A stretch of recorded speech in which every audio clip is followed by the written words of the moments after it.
It is a new week here in the world of crypto, and we are going to kick this Monday off by doing a full analysis on the crypto market as a whole. We're going to take a look at what happened last week. We're going to take a look at what big news is coming this week. We're going to take a look at Bitcoin. We're going to take a look at altcoins. I'm going to tell you exactly what I'm buying, exactly what I'm doing, and much, much more. So we have a lot to get into today. So let's not waste any more time, baby, and let's get straight into it. And guys, do not forget that if you're trading anything, Bitcoin, ETH, altcoins, and many more, you can check out the link to BTCC down below, because if you sign up, deposit, and start trading on BTCC using my link today, you're going to get up to $10,000 in bonuses and lower trading fees than many other platforms. It's a fantastic deal. So check it out down below and let me know what you think. Well, the last week here in the world of crypto honestly has not been that bad. Sure, it's had some pumps. Sure, it's had some dumps. But overall, I would say that we've actually been in a pretty good spot over the last week. Some cryptos like MYX, M and WLD, Pump, Form, and many more, they're actually up pretty decently from 30 to 40%. With others like SWI, for example, ADA, Pepe, up anywhere from 6 to 9%. So again, a pretty decent week here in the world of crypto. Now, just to kind of recap what happened last week so that we have a good context going into this week, last week was a bit of a weird week, a green week, but a bit of a weird week. And the reason why I say that is because we got bad news, that was followed by a pump, that was followed by a dump, and things were just all over the place. Now, the bad news that we got was some economic data from the US. We got some pretty not so good jobs reports and unemployment reports. And what that means is that the Fed has a very high likelihood of cutting rates in about 9 days or so, 8 days or so. Okay. Now, because this bad economic data came out that should trigger the Fed to cut rates, many people actually took that as a good thing. Like, oh, the Fed's going to cut rates. We're of course going to be able to see then more liquidity injected into the economy, injected into crypto. More people are going to have money. Interest rates will be lower. Things will be cheaper. Things will be great, right? So people start buying stocks and crypto and much more.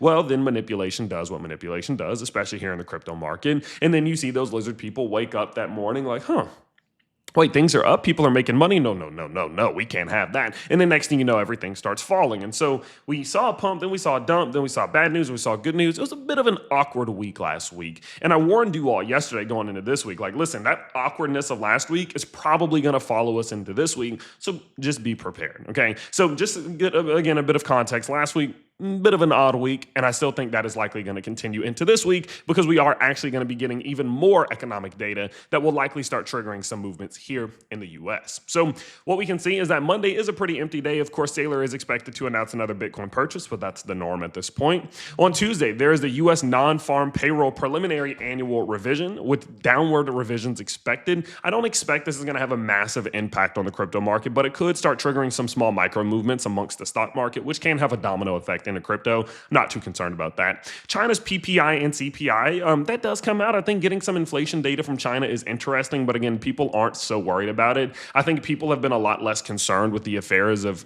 foreign affairs recently, especially with inflation. People are more honed in on the US right now. We do have US August PPI, which I think is actually going to be incredibly important for the crypto market. And the reason why I say that is because if PPI comes in for August really high, like let's just say inflation, this is producer side inflation basically. Let's say inflation just doubles. It won't, but you get the point, right? It just doubles. That is going to shock the market. It's going to freak the market out. And it's going to put it in limbo because some people are going to say, okay, well, we got bad economic data. That means that we should cut rates, but then we have inflation data coming in too high. So what's the Fed going to do? If they cut rates, inflation gets worse. If they don't cut rates, the economy gets worse.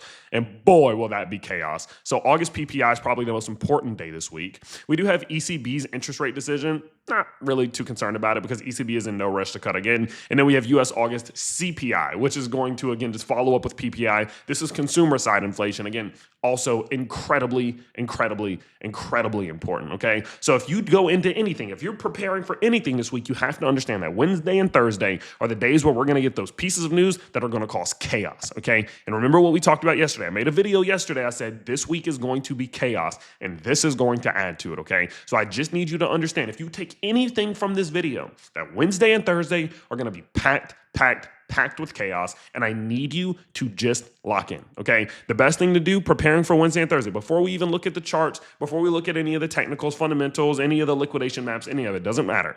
I need you to understand, Wednesday, Thursday, very volatile days, a lot of probably moves, micro pumps, micro dumps, whatever. A lot of people are going to get liquidated. That cannot be you. So going into Wednesday and Thursday, my honest opinion, pull some leverage back a little bit, reduce risk a little bit, because when those days come around and things get crazy, you don't want to be super emotional trying to find your way through all the craziness. You need to be in a position where you can analyze the market a little bit more logically and not emotionally, okay? So going into Wednesday and Thursday, these are going to be very important days. Lock in, reduce leverage, get your mind right. Going to be crazy, okay? Now, let's kind of shift gears a little bit. So now that you know what to be prepared for the week, let's kind of shift gears a bit and let's talk about what is happening from a technical perspective, okay? Because as I mentioned before, a lot of the crypto market is up over the last week, especially the top 1 to 100. I mean, basically all markets except for 900 to 1,000, but we are still seeing some pretty interesting movements happening here in the crypto market that you need to be prepared for. So we still do need to start off with Bitcoin. Of course, I've told you all this multiple times. Bitcoin is slowly regaining some control of the market in the short term. It's kind of like one of those little mini cycles where Bitcoin regains some control of the market before it goes back to altcoins, okay? And so knowing that Bitcoin is kind of controlling the market right now, you need to be watching this extremely closely, okay? So let me give you the update. Let me give you a quick recap of what we've been watching with Bitcoin. So as you all know, we were tracking this ascending channel for Bitcoin, and I told you while we were in this channel, hey guys, be very careful. Bitcoin typically breaks to the downside of this channel, and if it does, it's likely to first come to $111,000 to $106.7 thousand.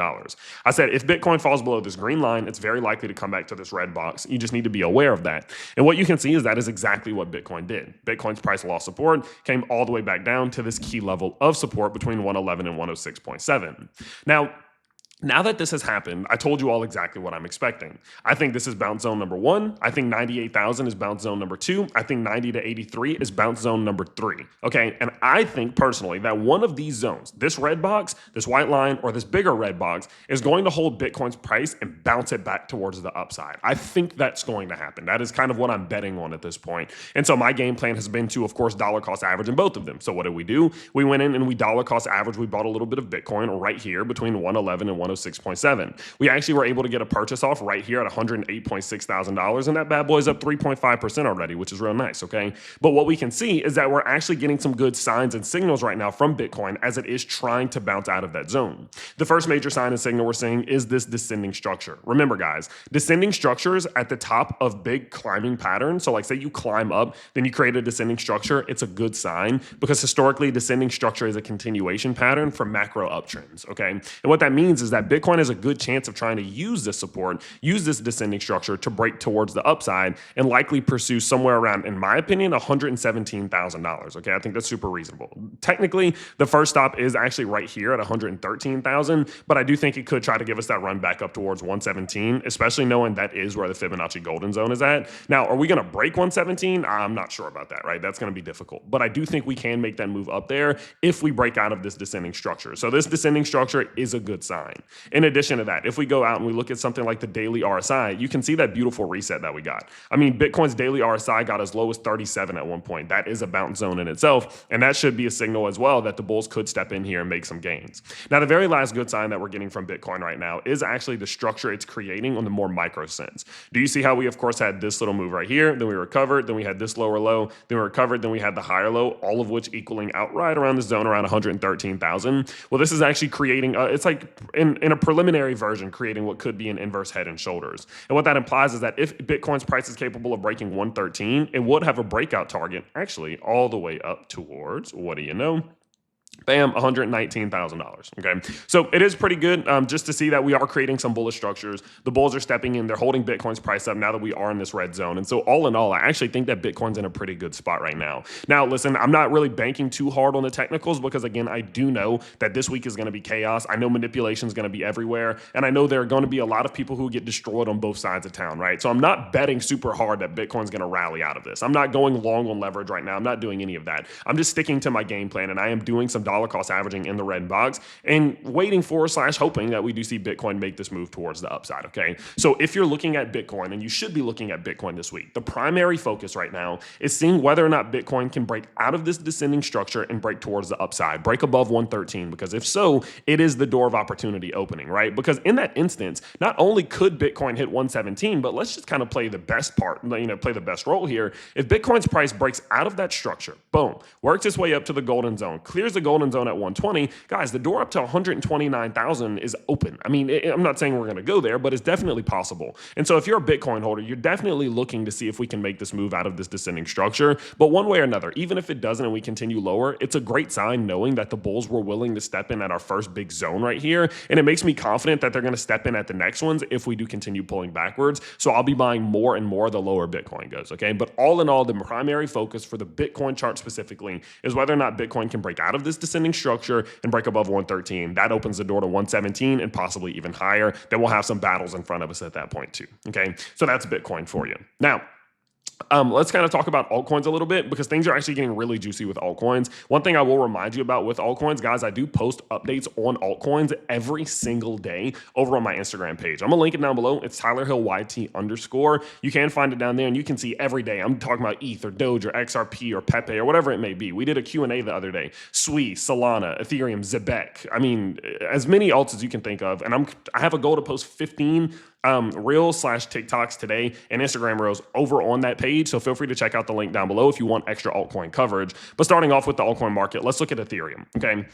So when we look at ETH, the game plan for ETH remains the same, okay? Everything about ETH that I've been talking to you all about remains exactly the same because I told you, listen, ETH right now is trying to decide whether or not it is going to remain in this ascending structure or not. Now, you all know my kind of, it's not situation, but my opinion here, I suppose, right? I don't like ascending structures. I think that they're not good. Whenever we enter structures like this, it's very hard for a crypto to maintain this structure. It's the reason why ETH is struggling so hard right now to even gain any traction because it's trying to fight with this ascending level of support that's now acting as a resistance, right? This is a bit of a problematic zone for ETH. It's very hard for it to hold this zone. And I've told you all that more often than not, what will happen in this situation is that ETH's price will break towards the downside and pursue a previous low, such as like $4,000, okay? So I told you all consistently, listen, there is like a 65% chance that ETH's price does break towards the downside and heads down there. And I told you that as we were approaching the bottom side of it. Now, on the bright side, the bulls have shown some real strength for Ethereum's price as we've gotten close to it, because look what happened. ETH actually lost support here, was heading all the way back down to that key zone I told you to watch out for when the bulls stepped in and said, nope, not today, and pushed it all the way back up, now creating some sort of little descending structure here. I'd be lying if I said this wasn't a bit of a descending structure. I didn't really even notice it until just now, but look at the linearness of this, right?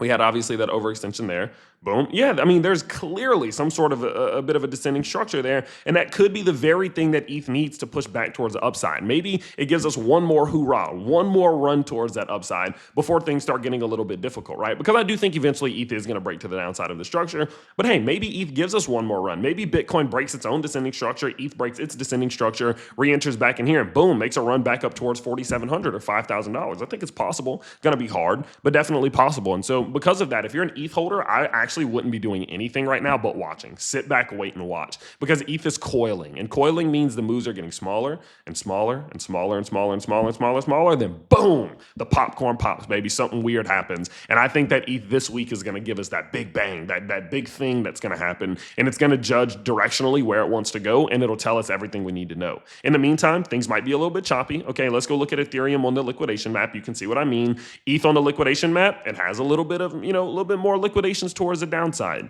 And that's ETH on the 1 day. ETH on the 7 day has about an equal amount of liquidations on both sides. And ETH on the 30 day has more liquidations to the top side than on the bottom side. So what does that mean? It means that reasonably ETH can make a move back to the downside, come back up in the midterm, and then long term try to pursue some higher highs, right? Because it's going to, in my opinion, try to liquidate all of these people. Everybody in here is going to be attempted to be liquidated, especially here on the 7 day. So I need you to just be very careful. And I don't think it's a good idea to be making any big bets on ETH right now. No big longs, no big shorts, none of that. Let this puppy play out. Let's get through this week. Let's get through interest rate cuts. And then let's see directionally where ETH wants to go. And then we'll be able to make a very clearly, like a very logically sound decision on what to do with ETH at that point, okay? So for ETH, the primary thing you need to do is go on your chart, draw in this ascending structure, and watch very closely what happens here and just wait. Trust me, just wait, okay? Let's kind of rapid fire a little bit of technical analysis on some of our other alts now, but remember, I'm going to cover all of these over on Instagram, so don't feel like you're getting left out here, okay?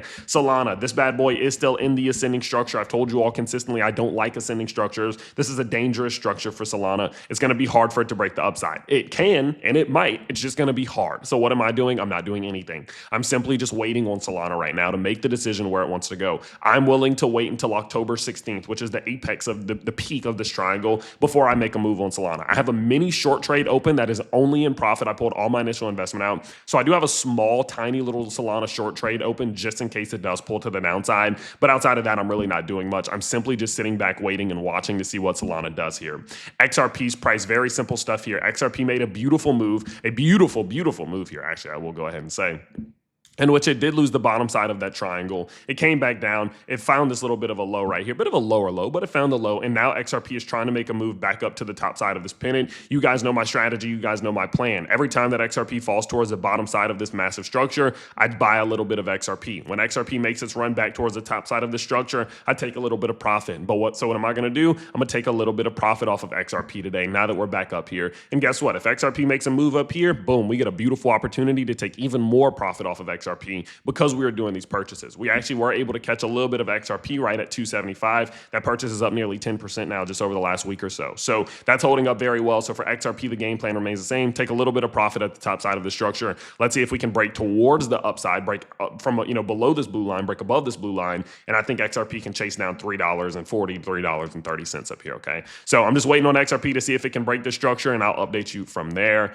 And then, yeah, let's look at just a few more. SWI, for example. SWI is still within this ascending structure. I've told you all consistently what I'd like to do here. When it comes to SWI, I'm just being very careful. I'm being very cautious. I'm aware of the difficulty that it's going to take for SWI to continue to make this move. So I'm not doing much on SWI right now until it can start to work itself back up to, say, $3.75 plus. XLM is another great example of a crypto that's holding up really well right now. XLM is in this descending structure. My strategy always remains the same. Buy XLM anytime it's close to the bottom side of this structure. Take profits anytime it's towards the top side. So if XLM's price pushes towards the top side, then I'll take a little bit of profit off the table. It needs to go a little bit higher for me, maybe back up towards like 39 cents is when I'll start to trigger those take profits.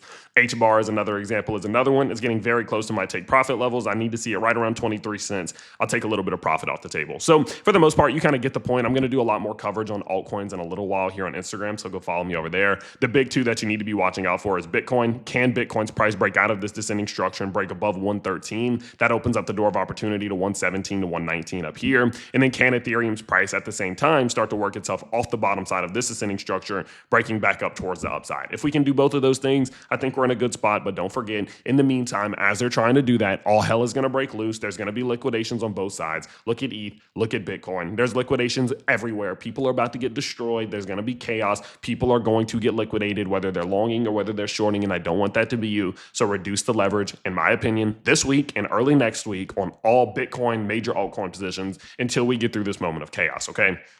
So that's where we're at with Bitcoin. That's where we're at with altcoins. In terms of microcaps, I'm really not doing much at all. The only microcap that I have been moving around with recently was actually Volt. As you all know, I talked to you yesterday about a crypto named XVM Volt. They were making a lot of noise behind the scenes. They absolutely took off. They were performing exceptionally well. They saw a lot of growth, a lot of gains, especially like very quickly. And I was like, you know what? I'm going to add a little bit of that to my bag. I announced it over to the school at 2 cents. That bad boy pumped all the way up towards 4 cents just less than 24 hours later. And then another 5 hours later, it was all the way up to 6 cents. So we saw a 250+% gainer there. It has kind of cooled down a little bit since then. So, I think that this is actually a good opportunity because it did pull back and it showed strength off the pullback. So we can obviously see how it performs under pressure right now. And I think that's a good thing. So I probably will talk a little bit more about Volt tomorrow in tomorrow's video. So stay tuned for that. If that does interest you, yeah, I think there's going to be some opportunity there. So I'll tell you a little bit more about who they are and what they do because I realize I've not actually talked about Volt at all here on the channel. So I'll talk about them a little bit more. And then outside of that, DexRP is another one. This is a pre-sale. So now that we've worked our way down through microcaps into pre-sales, DexRP is still holding up extremely well. This is a pre-sale that we invested into a couple months ago. They're bringing an absolute ton of utility to the XRPL ecosystem, which I think is one of the biggest lacking factors in XRP as a whole. And what we can see is that they actually just announced a little bit over a week ago that they finally made their very first DXP staking pool live for the community. So the people and those of you who have the DXP token, you can actually go in and stake that token. And it's actually super easy. You can go in, you can head over to the official DexRP website. You can connect the wallet holding your DXP from the ICO that you invested in. You can choose how how many tokens you want to stake and confirm, and then boom, you can go in and you can just get that bad boy rolling. You know, some of these companies, when they do these staking pools, they make it so complicated, and you have to do these custom APRs and APYs, and you have to put in the token address. It's so annoying, whereas they made it super easy. And I mean, that's not surprising because they've been doing so well, but it is a very good thing, especially for the community, in my opinion, to give them more opportunity. Now, outside of that, DexRP has, I mean, it's just honestly been absolutely smashing it. They were on Forbes just recently. They had a huge post over there. They just partnered up with BitGet Academy, in which they just did an in-depth piece on the DXP token and DexRP as a whole. So they're really ramping up the closer and closer that it gets to the launch. And so this does make me confident in my pre-sale bag that I did acquire a few months ago. And I still think there is a ton of opportunity there. So I will leave the link down below for them if you do want to check it out. They did officially cross $6 million raised. It was just $5 million the last time we talked about them. So they're smashing it. So that's the only pre-sale that I'm doing anything with right now. Again, Volt is the only microcap I'm doing anything with right now. I'm really more just focused on what is going with my major altcoins and, of course, Bitcoin. And then going into the week again, there is a lot of news to pay attention to, but the biggest ones, August PPI and August CPI, because guys, I'm telling you, it's going to get wild whenever we get to Wednesday and Thursday. So I'll be here updating you every step of the way. I'll be posting videos here. I'll be posting videos on Instagram. Don't forget that if you are doing any trading, first things first, take a little bit of reduction in leverage this week, in my opinion. But secondly, you can go get up to $10,000 in bonuses and rewards if you check out the link in the description down below. So all in all, guys, I hope you have been enjoying the content recently. Look, I've been hustling. I've been grinding. You know, honestly, I'm not even going to lie to you guys. I decided to fly out and spend a week in a place that I love just so that I can be more creative and come up with more ideas for the channel and for my business and for the school and much more. So we're really in a period of growth right now, and I appreciate all of you who've been with me through this period of growth every single step of the way. So if you have been enjoying the content, all that I ask from you is smash the like button on this video so more people see it. Subscribe to the channel if you think the channel is valuable, and head to the Instagram down below. Go follow me over there. Shoot me a DM. I'll try to respond to you there as fast as possible. But of course, I hope you guys are having a fantastic start to your week, and I can't wait to see you all in the next one. Peace out, everybody.